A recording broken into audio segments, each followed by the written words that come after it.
بسم اللہ الرحمن الرحیم۔ تمام دیکھنے اور سننے والوں کی خدمت میں میرا سلام۔ ویڈیو کو لائک کریں، شیئر کریں اور سبسکرائب کریں۔ حسب معمول میں آج پھر Punjab government servant housing scheme کے متعلق ہی بات کرنا چاہ رہا ہوں۔ یہ Punjab government servant housing scheme 2004 میں پنجاب اسمبلی کے پاس کردہ ایکٹ کے تحت وجود میں آئی، تو اس وقت کے اس کے سربراہ چیف سیکرٹری پنجاب تھے۔ ان کی طرف سے ایک 5 صفحات پر مشتمل بک لیٹ جاری کی گئی تھی، جس میں تمام رولز ریگولیشن کی وضاحت کی گئی تھی۔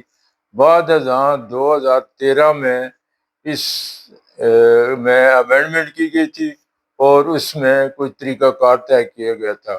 اس کے بعد یہ فروری 2013 میں امینڈمنٹ ہوئی اور مارچ 2013 میں اپنی بک لیٹ جو کہ 3 صفحات پر مشتمل تھی، Punjab government servant housing foundation کی طرف سے جاری ہوئی، جس میں بہت سی باتوں کی وضاحت ہوئی اور اس میں اپنی اسکیموں کے متعلق انہوں نے کہا تھا کہ ہم 10 اسکیمیں لانچ کر رہے ہیں۔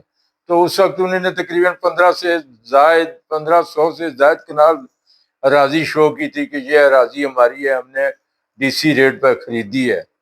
تو اس وقت کچھ انہوں نے جو اسکیمیں تھیں ان کے پلاٹ کی وضاحت کی تھی کہ فلاں اسکیم میں اتنے پلاٹ ہیں۔ ان اسکیموں میں ایک اسکیم جو تھی وہ سیالکوٹ بھی تھی۔ سیالکوٹ کی اسکیم میں انہوں نے 2128 پلاٹ اس وقت 2013 میں شروع کیے تھے کہ ہمارے یہ پلاٹ ہیں۔ مختلف کیٹیگری تھی، 5 مرلہ کی، 7 مرلہ کی اور اس کے بعد 10 مرلہ اور 1 کنال کی۔ یہ انہوں نے پلاٹوں کی الاٹمنٹ شو کی تھی اور اسے کہا تھا کہ 610 ہمارے پلاٹ جو ہیں وہ 5 مرلہ کے ہیں، 788 وہ جو ہیں 7 مرلہ کے ہیں، 641 10 مرلہ کے ہیں اور 89 1 کنال کے ہیں۔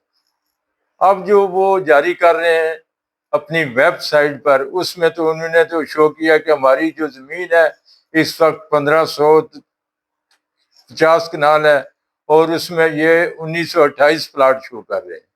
1928 پلاٹ میں انہوں نے کہا جی کہ ہمارے پاس 601 پلاٹ جو ہیں وہ 5 مرلہ کے ہیں، 596 پلاٹ جو ہیں وہ 596 7 مرلہ کے ہیں، 449 449 جو ہیں وہ ہمارے پاس 10 مرلہ کے ہیں اور 264 264 1 کنال کے ہیں۔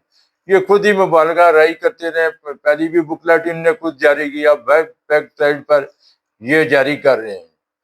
تو یہ جو اسکیم ہے انہوں نے خود ہی اس پر بک لیٹ جاری کی تھی اور اس پر کہا تھا کہ ہماری پروگریس آف ڈیولپمنٹ ایکٹیویٹیز جو ہیں وہ ان اسکیموں میں اس طرح کی ہیں، اور وہ یہ اپنی ایکٹیویٹیز اور ڈیولپمنٹ کو شو کرتے رہے۔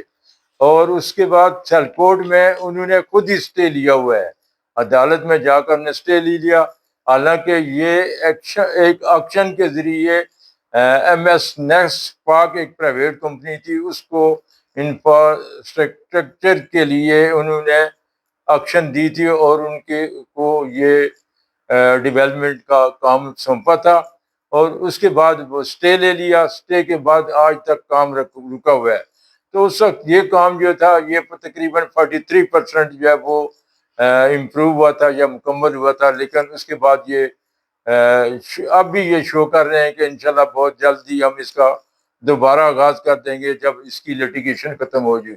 لٹیگیشن میں گئی فاؤنڈیشن ہے، تو یہ ڈیلنگ ٹیکٹس ہیں، کبھی کیا کرتے ہیں کبھی کیا کرتے ہیں، پہلے اور بات کرتے تھے اب اور بات مبالغہ رائی یہ خود کرتے رہے اور بے چینی ممبران میں خود پیدا کرتے رہے۔ شاید ٹھیکیدار کے ساتھ ان کا سودا پورا نہیں ہوا تو انہوں نے ٹھیکیدار کے خلاف کارروائی کرتے ہوئے لٹیگیشن میں چلے گئے ہیں۔ تو مجھے امید ہے کہ یہ لٹیگیشن جلد ختم ہو جائے گی اور یہ سیالکوٹ کی اسکیم بڑی اچھی اسکیم ہے۔ یہ تقریباً جو ڈسٹرکٹ کورٹ کچہری ہے تقریباً اس سے 10 کلومیٹر سے زائد فاصلے پر واقع ہے۔ تو یہ امید ہے کہ یہ جلد ہی لٹیگیشن کو ختم کر کے اس کام شروع کر کے اس کی ڈیولپمنٹ کو آگے بڑھائیں گے، اور ملازمین ممبران کو جو پلاٹ کے لیے سرگرداں ہیں، مختلف سٹیجز پر کوششیں کر رہے ہیں، ان کو پلاٹ کی الاٹمنٹ کا آغاز کر رہے ہیں۔ اس اسکیم میں بہت سے بندوں کی پرائرٹی کے لیے بھی انہوں نے اپنا قائل کیا ہوا ہے کہ سیالکوٹ کی اسکیم میں پرائرٹی دیں۔ تو مجھے امید ہے کہ یہ معاملہ جلد ہی حل ہو جائے گا۔ اگلی میں جو ویڈیو ہے اس میں جو ہماری B2 کی کیٹیگری میں لوگ آئے ہوئے ہیں ان کے متعلق کچھ وضاحت کروں گا، کچھ باتیں بتاؤں گا۔ مجھے امید ہے کہ آپ اس سے مستفید ہوں گے۔ بہت شکریہ۔